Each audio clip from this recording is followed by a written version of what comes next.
But one more time, can we give a great big warm welcome to Dr. Jantz as he shares with us tonight. I'm glad you're here. Thank you. I'm glad I'm here too. I'm here to hear all these other ones. Wow. Hey, happy Friday night. Here we are. Mental health on a Friday night. How about this? It's good to be here. I brought somebody special. I brought my wife. And we are on 41 years of marriage. And wait, LaFawn's back there, wave. So she's going to be also back at our booth with 45 different titles. She gave me a lot of ideas. Yeah, so it's all good. I want to also, back at our booth, just so you know, since we're doing introductions, we brought Brian. Just need to know Brian. Brian's our program director, and he's been at the center 12 plus years. And Brian knows everything that we do and the details of it. So I just want you to know, we have a room packed with resources tonight. And if you know somebody that needs to be here tomorrow, hey, just grab them and bring them in. We want to have them here. And Pastor Dave and Pastor Kelly, thank you for letting us do this. Yeah. Yeah. Now, I get all the fun topics. Depression. And we did something really fun with the pricing. We're going to resource you the very best we can. Part of the reason for this weekend is to give you resources as a place to begin. And we know that we all know somebody that needs some assistance. Our country is in a mental health crisis. Have you noticed that? It almost goes without saying. We're in a mental health crisis. And the crisis, I was sharing earlier, that old-fashioned bell curve, we're not even at the top. And I need to tell you that our state, the state of Washington, we're ranking pretty low as it relates to mental health. We were the 47th state to open up our schools, and we have a crisis with our 12 to 17-year-olds. We have things happening that should not be happening, and kids are suffering. And so I am passionate. If you have a family member or somebody that needs some new information, they need hope. Today and tomorrow is about hope. Hope comes when we have a plan. And this is a beginning of getting a plan together. And we just celebrated our 40th year at the center, a place of hope. Yeah, so I've been showing up, for a long time. And I have to tell you, I'm probably more passionate now than ever before. Because I see the need, and I know that there's hope. And we are to be that hope. And you may be somebody who you struggle with depression or anxiety, and it's been long-standing, and you don't feel that hope. Or you know somebody, and you've tried to be of help to them, and it's a challenge. And you see the despair, and sometimes you feel that despair with somebody. I want you to know, because we've been doing this for a while, we see lives change. Our motto is changing lives for good with God. We know the source of the healing. And so that's what this is all about. Hey, the anxiety, let me just mention as we get into our topic, this is the book called The Anxiety Reset. Because right now, the number one diagnosis in our country it's anxiety.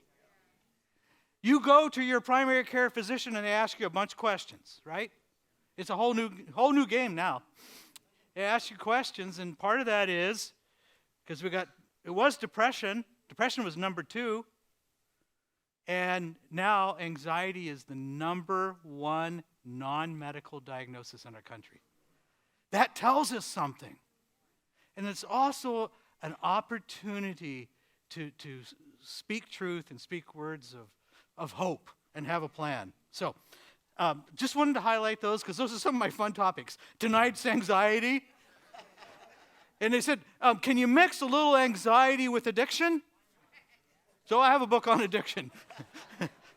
But tonight, we're going to jump into a little anxiety and addiction and get into this. Now, there's slides, lots of slides. You can sit back, relax. But some of you are real structured and you like to take notes. Go ahead. But we're going to give you a way to get everything. You're going to get the slides. You're going to get it all. Because, again, that's a part of resourcing you. So I might move through quickly. I'm not going to read what's on my slides.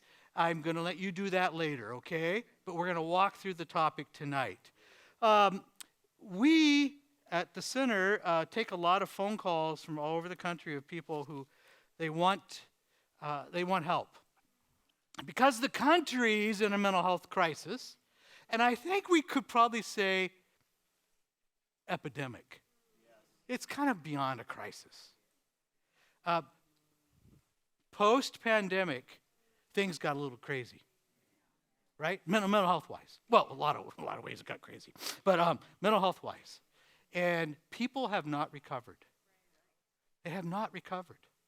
And we all have a loved one or somebody that we really, really care about. And you've seen it. You've seen, man, they're just haven't recovered. And we're still going, what did we come through? What was the last 5 years about? And people, they don't know who to trust. Trust is a huge issue. Who to trust, what to trust.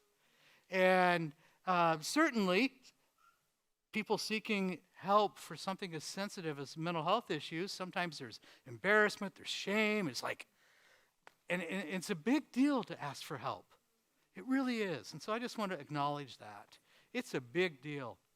But what we're finding is the number one thing that people are asking help for. Now, anxiety is the number one diagnosis, but people are calling up and they're saying, I have trauma.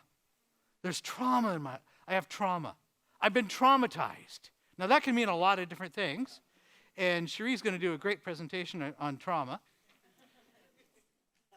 Right? Did I got that right? Yeah. It's going to be good. It's going to be really good. But trauma. And so, yes, I do have a book on trauma. Triumph over trauma. But so I just want to mention these as a couple resources tonight. And I noticed post-pandemic that there is something called toxic people.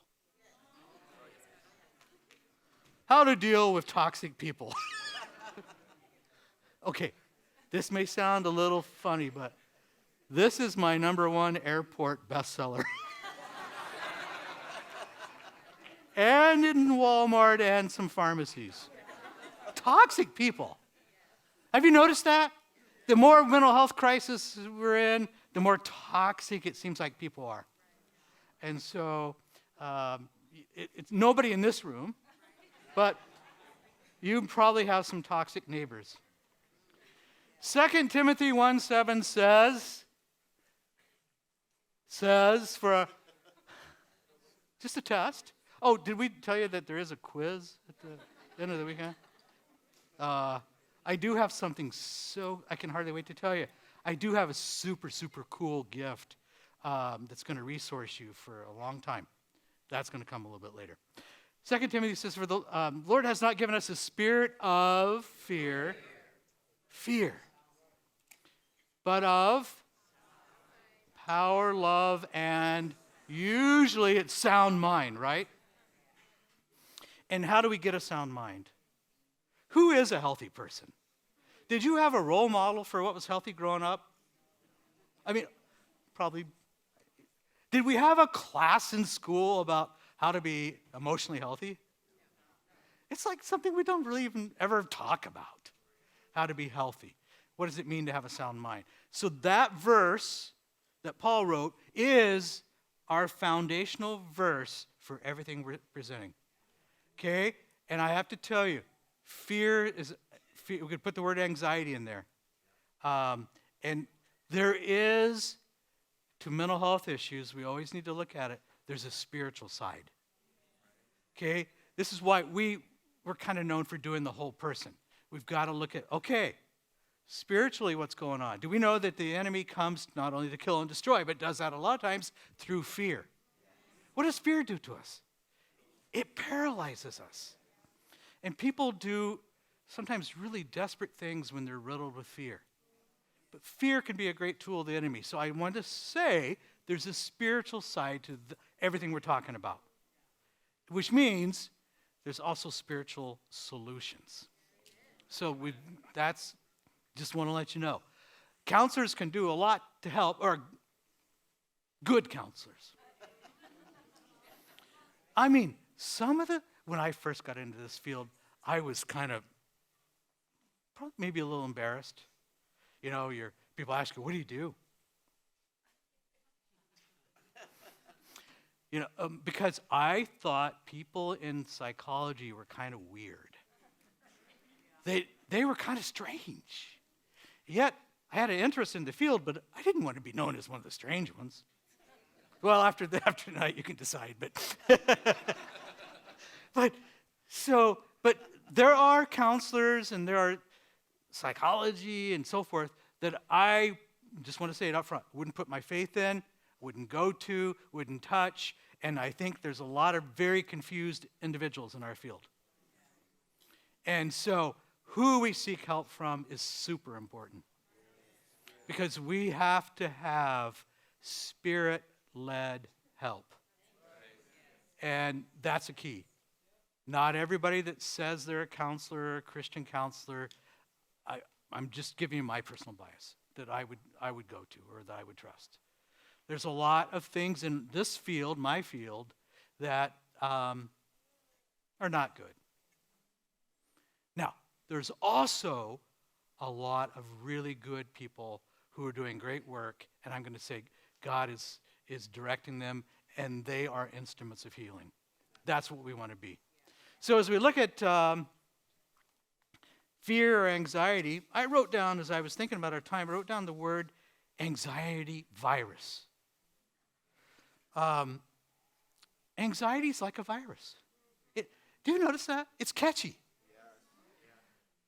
Fear, you walk into a room where there's lots of fear, or somebody's really afraid. Do you feel it? Fear has a ripple effect.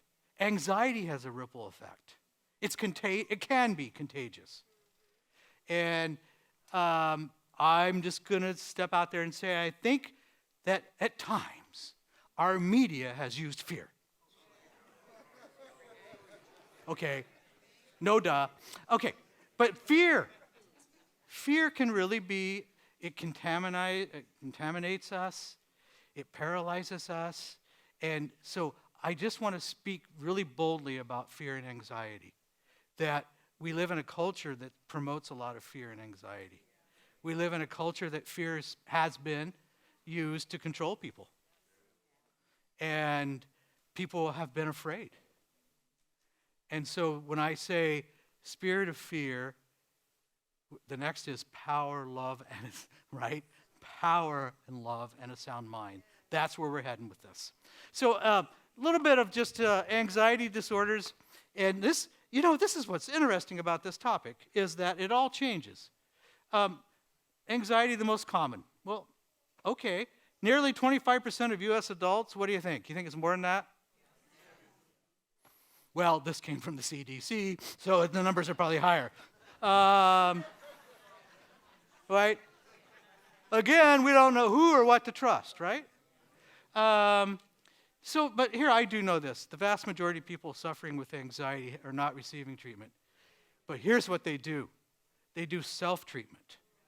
The person who's anxious and feeling anxious, and they made it through the day, and they're at home, and they go, man, I'm not sleeping.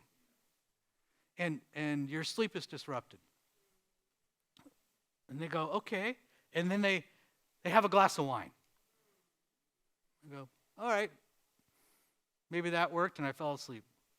The next couple days, that didn't work so well, so I'm up to 2 or 3 glasses of wine. Anxiety promotes addiction. We get anxious, we want to do this. We want to mood modulate. We want to change how we feel. when we're anxious. Because it's, after a while of feeling anxious, it's miserable. And so anxiety can be an inroad to addiction. But then there's that shame. It's like, oh, I shouldn't be drinking. But then that's the only way I get to sleep. But then I feel horrible the next day. But I repeat a pattern over and over. And so watch for anxiety and potential addictive behaviors. It's just kind of a temptation. One could be food. Could be, now I'm up to a half a gallon of ice cream each night, right? Because I'm going to come back and do one on eating disorders. Just kidding. But as you look at, food can be a source of comfort, right? And sometimes we use food to numb out, and food's my wife told me, I think it was yesterday, she said, no sugar for you for 30 days. I said, okay.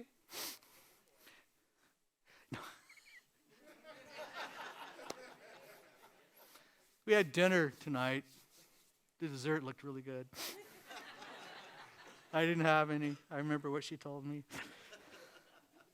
So, one of the things happens when anxiety's high, and see there where it says 6 times more to seek help for a psychiatric disorder, because then we've added addiction. And when we're anxious, it affects our physical body. You notice that? Where do you feel fear in your body? Well, sometimes we'll say, oh, my gut. Yeah, but if you notice, or anxiety can start kind of in the gut and kind of radiates to our whole body. Fear ultimately affects the whole body. And that fear and anxiousness. And then we're not taking good care of ourselves, and then we're not sleeping. So one of the things that we do at the Center of Place of Hope is, for most of the folks coming to see us, we do a sleep study. So we have those little sleep kits, and you get wired up. We're going to measure your respirations, your sleep stage, because if you're anxious, your sleep cycle is probably way off. Sleep is not restorative. You don't feel rested. You get up in the morning, you feel that pit in your stomach. That's anxiety. So just remember, anxiety has a physical side to it. I can worry. Worry's mental. But if I keep ruminating and recycling and worrying, did I wear the right thing? Or, what are the things we worry about? And it recycles over and over. I can create anxiety just by that mental process. But worry is not anxiety. If you dwell on it, it can become anxiety. So anxiety will always have a physical ramification. Years and years ago, I worked in a sleep laboratory. What is a sleep laboratory? Well, I was a student, and I learned what sleep deprivation does. Now, I was the peon assistant person. The researchers were studying different things. At that time, it was at the University of Washington in the Department of Nursing, and myself and janitor and whoever was in the building. I was there all night with the people who signed up for the sleep studies. And at that time, long ago, in the sleep lab, my job was to hook them up. And this is back in the day when we had paper, those little graph paper, it wasn't digital yet. So my job was to make sure all that worked well.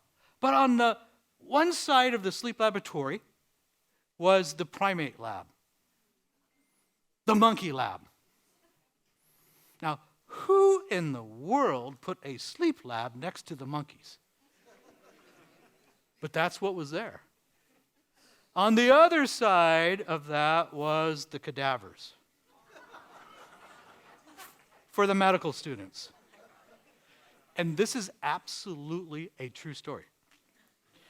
Monkeys on one side, people trying to sleep in the middle, and cadavers on the other side. And the cadaver room was because I was nosy, I looked.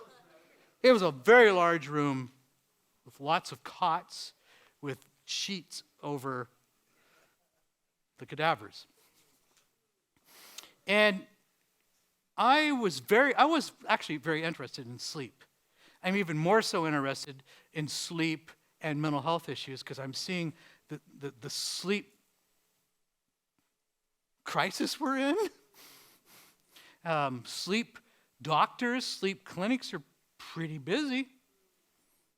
They're so busy that they bring you in groups now in a room, and you get if you've done this, you know, but you get your sleep device, they teach you how to use it, you take it home, do it for 3 to 5 days, and you come back, drop it off, they pull out what, the reading, and then you get a virtual appointment with the sleep doctor. They're busy. But back in the day, in that old-fashioned sleep study room, I was a student, and I thought for sure this was going to be an ideal job. I can study while other people are sleeping. Once I hook them up, that graph paper is working just fine, I can sleep. Or I can study. The problem is I slept. I became at one point because you guys know, you've probably had that experience where your sleep is so bad and you become so desperate to try to sleep, you do about everything. There's a sleep desperation. One point, I did go next door in that room of cadavers, because part of this is my confession. The room full of cadavers, and I found an empty cot. An empty gurney. And I laid down on an empty gurney. And I told myself 15 minutes, right? Well, just need 15 minutes. And obviously, I slept for longer than 15 minutes because some point during the night, the janitor came into that room. Full of cadavers. That janitor turned on the light. I rose up. And there was a janitor who screamed and ran out of that room. I never saw him since. I don't even know, because he'd never seen a cadaver get up. But the desperation with sleep, right? And so I just want to acknowledge when we're desperate for sleep, we'll do desperate things. But it's also a time, a lack of sleep is also a time where you probably notice that our mind can go way off. We can get really anxious. We start to feel things, and we start sometimes even seeing things that may not be there, but we get very disoriented. And so the importance of sleep and mental health. That's the book I'm working on right now. So I'm deep into this topic. Let me also mention, as we look at anxiety with our youth, did you see we actually have an anxiety association? But here's just anxiety with youth. Most common among our kids. And when I say kids, think in terms of your 12 to 17-year-olds. And the numbers are higher than what this says. We know they are. Okay? What's the second leading cause of death for our teenagers? Suicide. Okay? In 2021, in kind of the pandemic years, I live in Snohomish County. And if you went to the Snohomish County Gov site and dug deep enough, you read that suicide was the number one cause of death with our youth. Now, suicide and youth, those should not even go together. And I know Amy's got a great presentation on suicide. So I just want us to be aware of that. there's a lot of anxiety and desperation. And it's down into our youth. And we need to do all we can for our youth. We have, as you know, there's a generation that's lost, confused, and we got addiction going to younger ages, much younger ages. Hopefully, with some of the things that are being done now, we'll see less fentanyl crossing the border. That's good news. It's going to take a little while. And when you look at issues of youth and homelessness and what's happening, we've got to treat the core issues. We've got to treat the addiction. A fentanyl addict will sleep in the freezing cold on the sidewalk. They do not care to be in the house. They will do whatever it takes. That addiction is so strong that it doesn't matter. Your fingers are freezing off because the power of that addiction. So we've got to treat the addiction. And I mention this because anxiety, sometimes people are given a medication to treat anxiety and it ends up being very addictive. Sometimes people have been given pain medicine of a narcotic nature, and they become what I call an accidental addict. Okay? That's powerful, and that opiate addiction is strong, and they didn't intend for that to happen, but it happened. So that produces more anxiety, which produces even a greater desire for the drug. Okay, so let's just keep grooving through this fun topic. Yeah. Next one's good.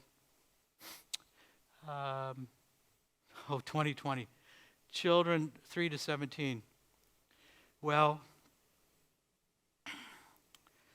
the mental health crisis, gender confusion, all that's wrapped in right now. And we live in a culture of anxiety and fear. And so it's not surprising that we have some of the issues that we have as it relates to anxiety. I think, too, the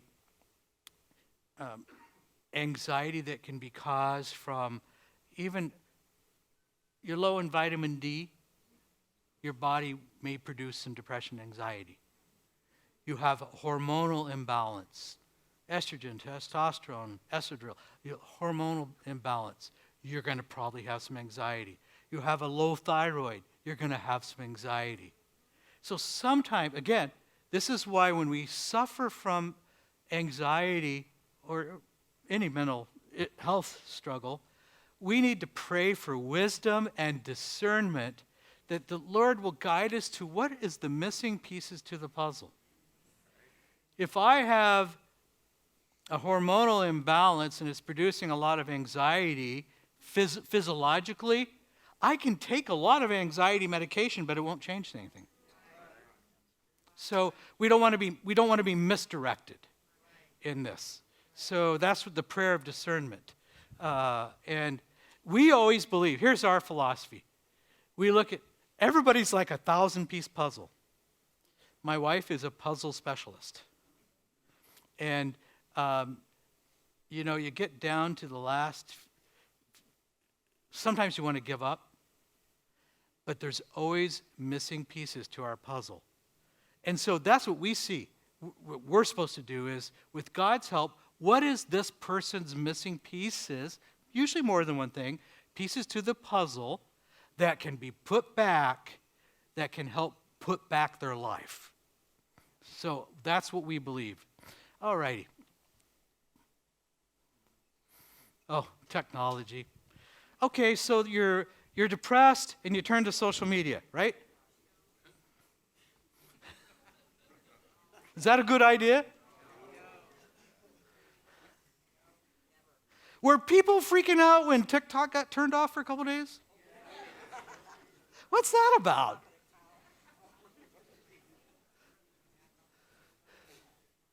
Okay, so I did a book on social media and depression. Here's what we know. That technology can and will produce, if you're already suffering from depression or anxiety, it'll add to your symptoms.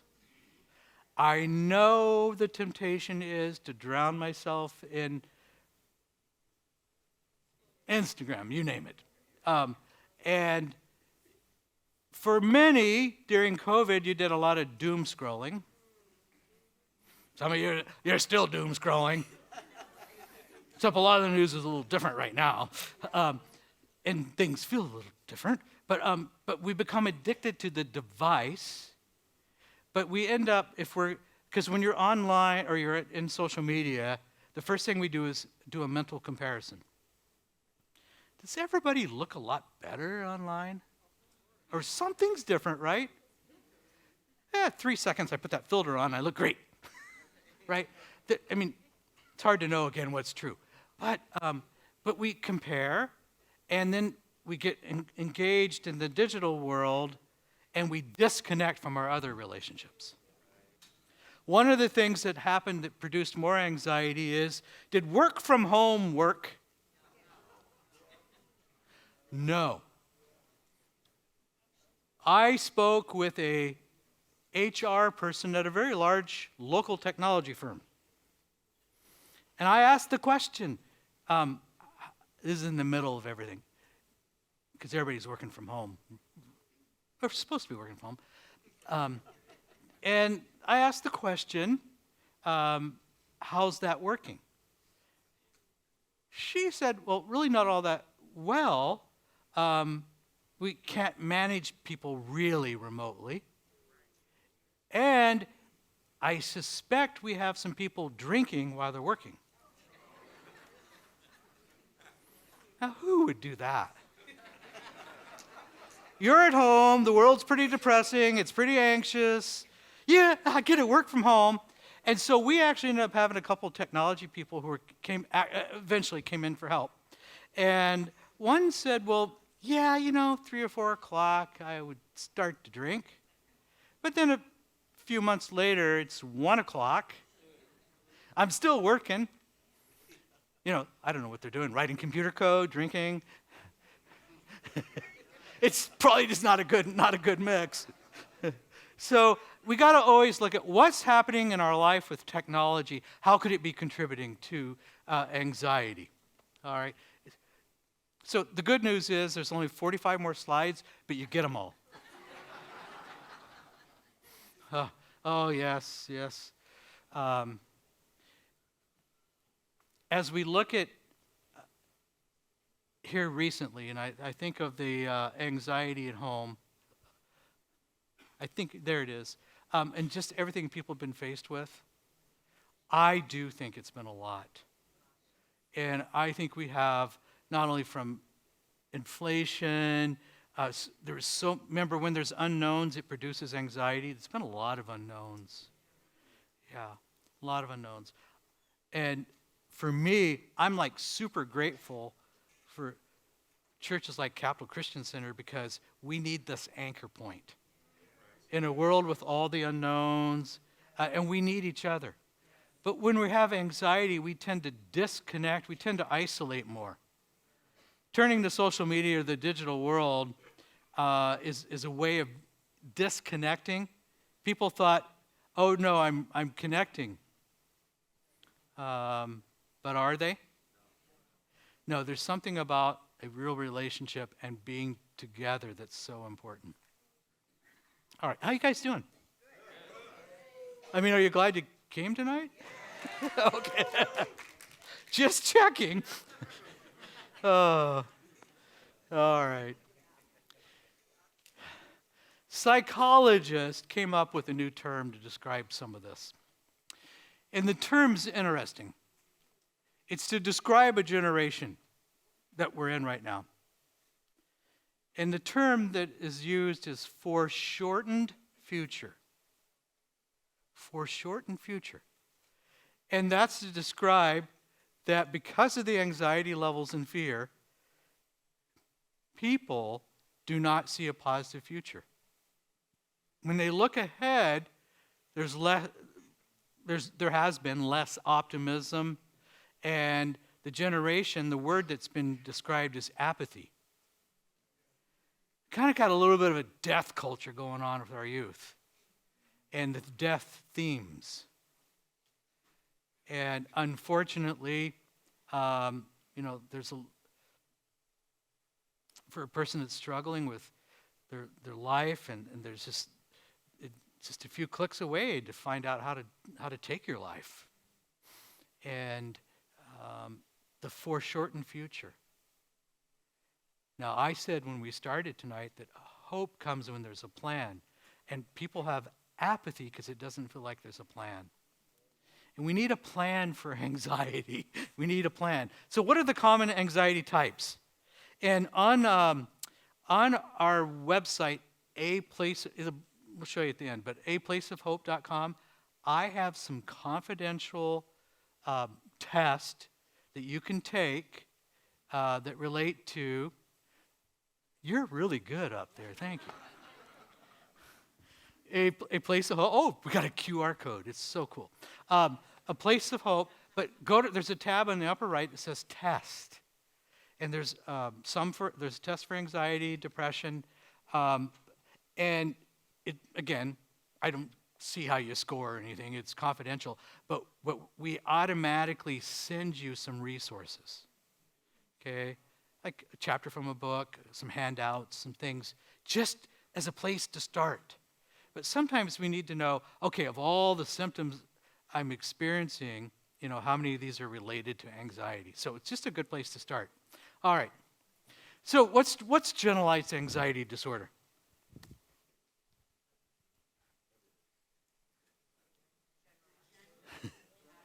It's got a really fun abbreviation, GAD. Generalized anxiety disorder, you wake up in the morning, you got that pit in your stomach, you go throughout the day, and it's just always there. It could be mixed with depression. If you have the depression, is that heavy? I just can't get it off me. I can't get it off of me. That's what it feels like. Generalized anxiety just seems to follow you around. It affects your prefrontal cortex, this part of the brain where we're supposed to make good decisions. So anxiety puts more blood in the primitive part of the brain than the back. Higher the anxiety, the blood flow is going back there to the more primitive part of it, fight or flight, right? So it gets harder to make a good decision when we're full of anxiety. You get that feeling, I can't think, or I can't decide, and it can be very frustrating. Okay, that can be generalized anxiety disorder. Post-traumatic stress disorder, we could do a whole night on that, but just want to mention that because that's one of the anxieties. And maybe it's a victim of abuse, emotional abuse, physical abuse, sexual abuse. But there's been perhaps significant trauma, significant loss, a sudden loss of a loved one, unexpected loss. Do you think the folks in LA with the fires are having some of this? Okay, here's what's going to happen. They're going to get through the crisis. The fires are going to eventually go out, I think. They keep going, don't they? What's going to happen in mental health there in a while? I actually had a person say you should prepare to open up a clinic in LA doing what you do because the need is going to be so great. It's huge, huge. Significant, sudden, uncontrolled loss. And where do because you can blame, you can suffer ultimately from unforgiveness, it can go on and on, but it can destroy our mental health. All right, social anxiety disorder, sad. So let me mention this one, in that social anxiety is really, people would prefer to be online, disconnected, it's easier. We saw this kind of during the pandemic or shortly after the pandemic, where individuals who weren't going very far from home, but now they're like driving a mile away from their house and they start to feel anxiety. They just feel anxious. The farther I get from home, I feel anxious. So some of that, okay, and I'd rather avoid people. And some people are still living in that. I'd rather avoid people. Yeah, not you guys, because you're here. Panic disorders. Panic disorders is when the body says, I've had enough. And I think of a guy that we worked with years ago who was in the middle of I-5 traffic near downtown Seattle, broke out in an instant sweat, heart is pounding out of his chest and sweating, blurry vision, gets himself over to the side of the road, thought he was having a heart attack. But he was having a panic attack. And the panic attacks can be so fearful that then we develop the fear of the fear.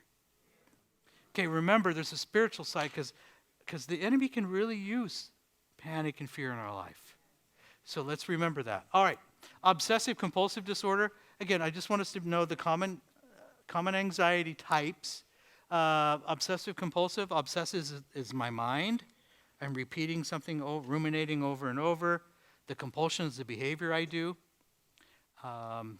in order to alleviate my anxiety. Lots of forms of this. Hoarding would be a form of this. The person that buys things and you can barely walk through their house because there's stacks, and all the clothes they bought still have the prices on them, and you try to take it away from them, what happens? Instant anxiety.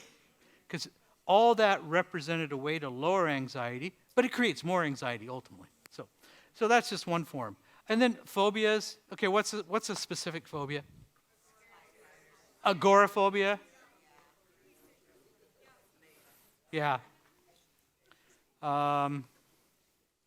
Usually if we have a specific phobia, something's happened. And we kind of have a reason for that. So it's not always just all in your mind. So, but remember, fear and anxiety, and this is, anxiety lies to you. Anxiety tells you there's something really wrong with you. The enemy lies to you. Anxiety distorts reality. Anxiety says there's not hope for the future. Anxiety tells you that it's always going to be this way, so there's no hope for the future if I'm full of anxiety. Anxiety gets to be so miserable that I'm driven to do something about it. Human beings, a lot of times we choose things that are self-destructive.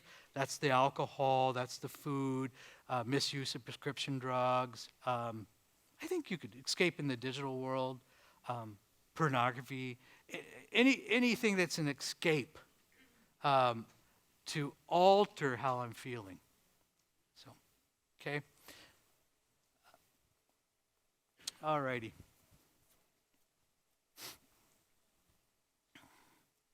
Here's some of the other symptoms.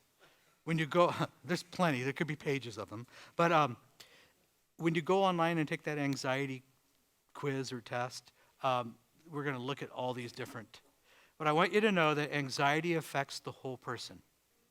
Anxiety will affect not only how you feel about yourself, but there's something called shame. Shame says I'm defective. And shame tells you that this is all your fault. This is the way you're always going to be. There's something really wrong with me. That's why I'm this way. Okay, remember, anxiety lies to you. So, so important. It's hard when you're in the middle of it to really believe that because you lose touch with what reality is. This is why we need somebody in our life to tell us what's true. We need somebody to speak truth to us, even though we may not believe it. Now, there's a form of anxiety that can get so high that you can have a break from reality. You can snap because the fear, anxiety is so intense, and feels like there's no anchor point. You can come back from that, but that's where it could take you. And those can be very scary places, really just scary. And, you know, unfortunately, let me just speak, there's folks who are on the streets who, yes, there's so much addiction on the street, but there's folks who have sincere, there's mental health issues, and that's not where they belong. And they need help. And for many of them, there would be help available. There are things that we can do to help.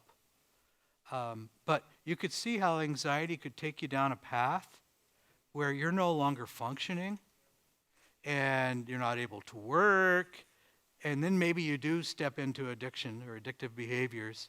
So anxiety untreated will take you where you don't want to go. That's why my word, passionate word, is use, if you know somebody or if it's you, do something. Because ultimately it takes us where we don't want to go. It takes our body physically.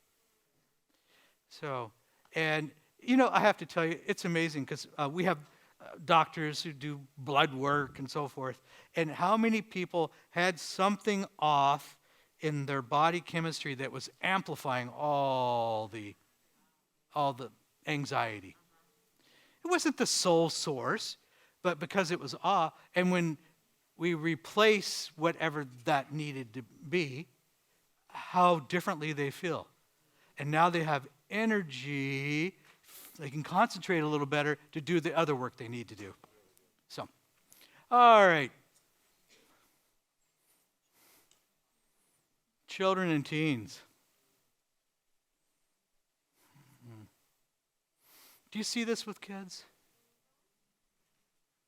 You see this with kids? Too many kids? Yeah. I'm not a specialist with kids. I know people who are, but I've been told that finding a good kids counselor who can help them with anxiety is a big challenge. How do we get them that help? This is not the time you give a kid a pill. So, and that happens way too often and way too young. This is my opinion. All right. I'm just watching our time because I want you to come back tomorrow. Oh. Okay. Anxiety and addiction. So as we look at this, anxiety and addiction, how many people started addictive behavior, started drinking or drinking more because of anxiety in their life? It's going to be a lot. But usually we don't hear these two things talked about together. Years ago when we first started, we noticed a pattern. We noticed that a lot of our mental health clients also had untreated addiction. Well, at that time, if you had addiction, you had to go over here, somewhere else. Everything was so disjointed. Okay, so I'm struggling in my marriage, and both people they're drinking away a lot, right? Are we going to get very far in solving what we need to solve? No. And so we've got to look at what am I doing in the context of addiction in my struggle. Now, I haven't mentioned it, but gambling addiction is on the rise. I wonder why. You got some nearby casinos? Yeah, exactly. Yeah.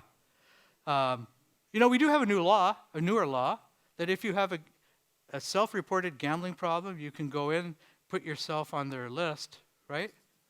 Of do not let me in. It's really true. Okay, I took all the coursework for gambling certification in our state, and one of the solutions is you go into the casino, you're a pathological gambler, put your name on the list, and when they see you, they're supposed to kick you out. Do you think that happens? Yeah. All right.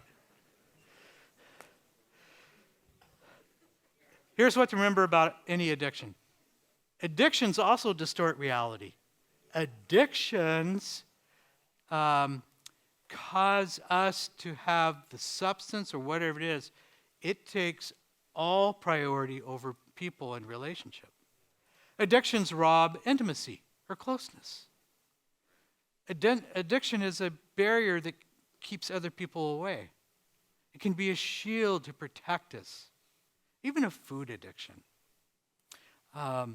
So when we look at addiction, because some of this is kind of like gambling addiction. How often do you hear that talked about? But how big of a problem is it? Digital addiction. I know that one's real. So there's not always, okay,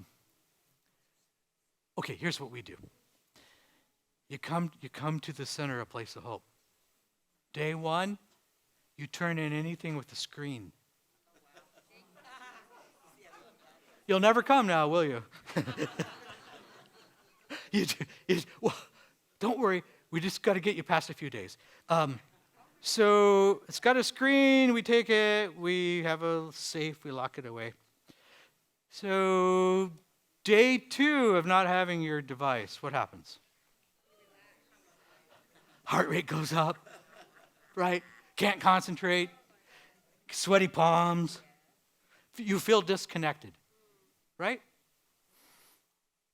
I mean, I would.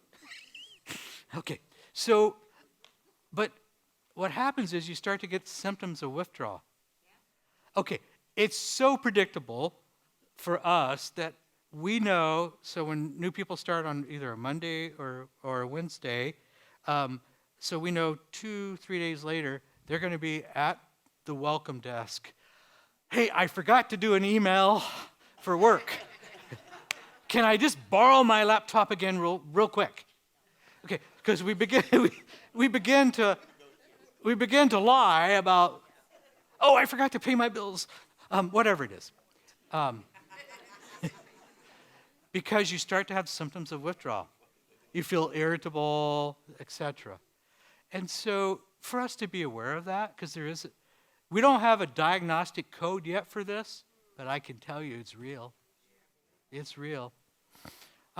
What's the most busiest time for teenagers on social media? What's the busiest time? 2 to 4 a.m. More kids are on TikTok and video apps. The video apps are bad news. There's some, I'm not even going to name what they are, but they can be on a video app with a kid in Brazil 2 in the morning, and you think good stuff's going on? Right. So I mentioned that because what's a teacher say about kids the next morning?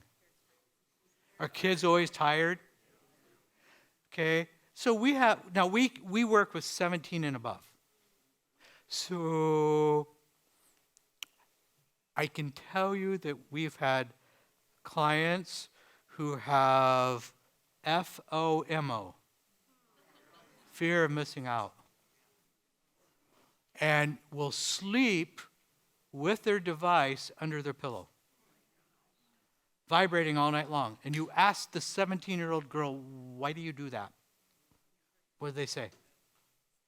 I don't want to miss a text from my friends. Think about that. 2 to 4 a.m., the most active time for that age group online. First of all, having your device in your bedroom is not a good idea. Right. Yeah. If you use your cell phone for an alarm, don't put it on your nightstand. Oh, I know, I'm going to really mess things up. Okay, I use my cell phone as my morning alarm, but it's in our closet. I have to get up, well, usually after LaFawn elbows me, but get up. She goes, don't you hear your alarm? But, so I have to physically get up, walk, go, and then turn it off. Okay? Make your bedrooms as dark as you can. Always. All right, that's a whole nother story. Gambling, food, exercise. Oh, We talked about smartphones. Can anger be an addiction? I think that rage can be very addictive. Rage is powerful. I can be angry. I can get my way. And my body's full of adrenaline. I'm releasing chemicals, and I'm angry, and I'm powerful. Right? So that can be addictive. So, just FYI. All right. I want to be aware of our time. Do you feel like it's hope? There's hope? Did you come tonight for hope? Okay. I just have to tell you truly from the depths of my heart, there is hope. Amen. There really is. And though, we can maybe have a little bit of fun with a difficult topic, I do want you to know that I see people's lives transform and they come through anxiety. And one of the things that starts to happen is, as I begin to resolve things in my life, and do you think unforgiveness could be a reason for anxiety? So see, there's there could be a spiritual side.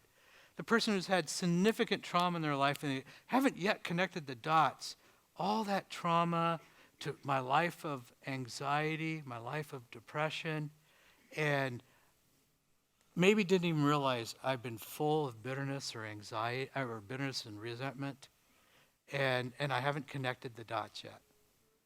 But when forgiveness and when healing enters in, and there's a release, there are some things that I do believe, when I speak of forgiveness as it relates to mental health, that's the one single issue that every client has to deal with on some level.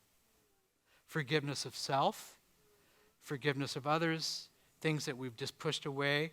And I'm not saying it's the reason for all the issues, but universally, when we see folks, there's always something related to forgiveness. And so it's really an important one. We have a special guest speaker that comes once a month to share. His name is Dean Smith. He wrote, there was a movie on his life called Live to Forgive, and the journey of forgiveness when a person, his father had murdered his mom. And his story of how do you ever come to a place of forgiving that? How do you ever live free of that? And his story is so powerful because there's forgiveness that has to occur that requires supernatural intervention. It's only because of the Holy Spirit entering in and things can happen because it's beyond us. And I have had clients say that if I really shared and really said what happened to me, I'm afraid I would lose my mind.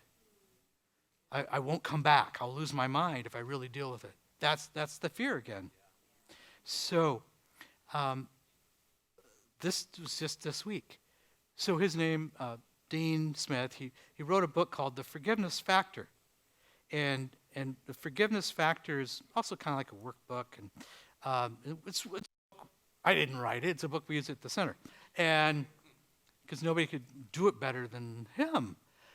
And just the other day, because the scriptures talk about our prayers being hindered by unforgiveness, right? So my lovely wife said to me, "Have you forgiven everybody for everything?"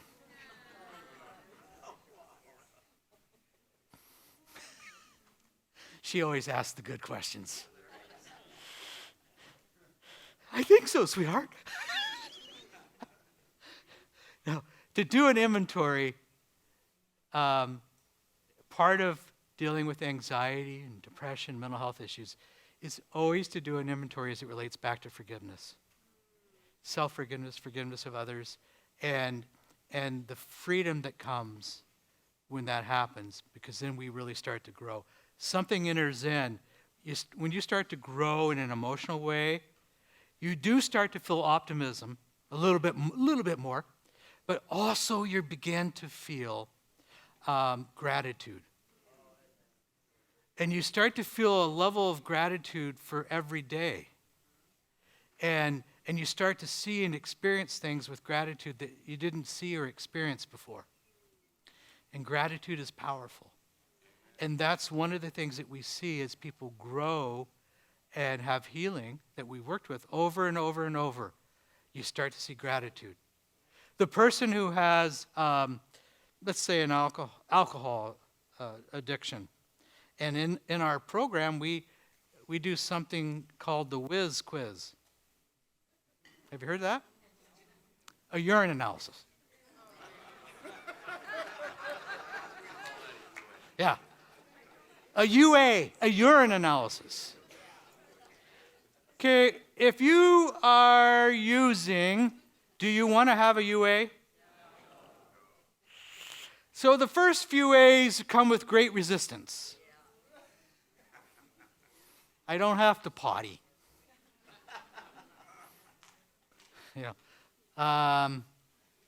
There's a lot of resistance. So, but as people start to progress, as they start to have growth, because we call them, and if you ever want to know about the UAs, Brian, who's with us, he ran our program for addiction. He knows all about this. But as people start to grow, and it's called a random UA because you never know when your turn's going to come up, right? Oh, hi, welcome to group. It's your turn. And so, but as people start to become truthful, start to heal, no big deal. Okay, fine. They're not afraid. Not afraid. Not afraid to have that accountability. Not afraid to, oh, sure, my turn, all right. And that's what happens when there's growth. You're not hiding anymore. Fear's not there. And you can start to experience a whole nother level of growth.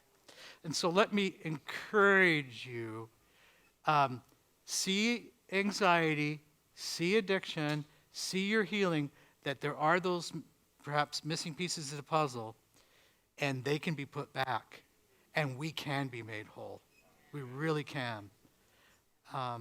I know that. So now we're going to wrap up here in just a minute. But I want to share a gift that we were able to work out. I'll mention this tomorrow as well. I work with the American Association of Christian Counselors, and I text my guy there and said, could I, because this is something I didn't know for sure that he could say yes to, could I get the mental health coaching program for free? For free for the group that I'm doing a mental health summit, and I will tell you about the American Association of Christian Counselors. Could we have this for free? And so there is a coach. Some of you are natural born helpers. Some of you have an interest in this. And so there is I think you get like a year to do this. It's really kind of cool. Certificate. I just want to mention this is our gift to you, that QR code. So it's a whole course on mental health coaching and like topics like how do I help a loved one and different topics. And so I do need they have to charge a technology fee. I think it's $50 or something. It's something like that. But it's usually $2,400 to take the course. Take it, and take this as a gift. So it's a scholarship for you guys. We'll mention it tomorrow. But it's also a way of continuing to give you more, resourcing you and giving you more information. That QR code, it'll tell you all the different topics. And it really is, well, I'm one of many instructors, so it's pretty good. But I want you to have that as a bonus tonight and for this weekend. All right, we better wrap up.